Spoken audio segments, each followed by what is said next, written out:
गोविंद बाबू आपण जिलार आवाहक अच्छा खोर्धा जिला कमिटीर आज ये जो गछटीए जीवनटीए जो कार्यक्रम होउची एइथरे आपण किसी कहतु आपण समिति तरफ मु आज आम समिति तरफ समस्त बंधु मानक स्वागत अभिनंदन जनाऊँगी एवं आज एक महान दिवस जहाँकि महामान्य राज्यपाल आमको जिलापाल महोदय आमको एक वार्ता द्वारा आमको प्रेरणा कले जहाँकि आम देशर किछि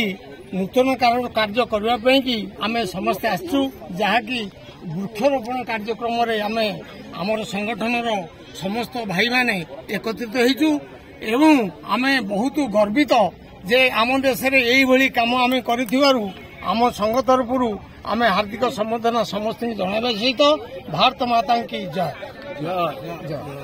रामहरि भाई आपण संयोजक अच्छा खोर्धा जिलार आपण कहतु आज जो महान कार्यक्रम आपण किसी मतामत रखु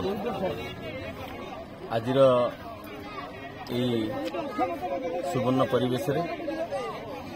आमर निखिल उत्कल विश्वकर्मा समिति तरफ मोर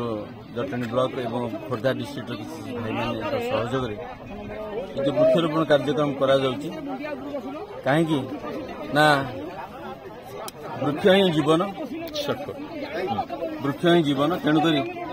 आजिकल जो प्रकार रिवोल्यूशन है गछ जो प्रकार असुविधा है परिवेश प्रदूषण है से परिवेश को बचाई आगामी पीढ़ी मान बचाई एक कार्यक्रम जटणी म्युनिसिपालिटी तरफ आम जो प्रोग्राम आज करूँ आम आज धन्य तेणु कॉर्पोरेशन को आम स्वागत जनाऊँ कलेक्टर महाशय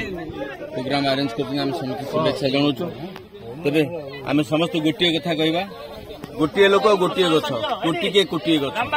आस लगाइबा गछ आउ सब काम कर धन्यवाद। आम पुरी जिला संगठन संपादक देवराज महारण कहूँ आज ये महान दिवस रे तांकर मत रखु जय श्री विश्वकर्मा निखिल उत्कल विश्वकर्मा समितिर आज आनुकूल्य जटणी ब्लॉक एवं खोर्धा जिलार आनुकूल्य आज जी वृक्षरोपण कार्यक्रम करा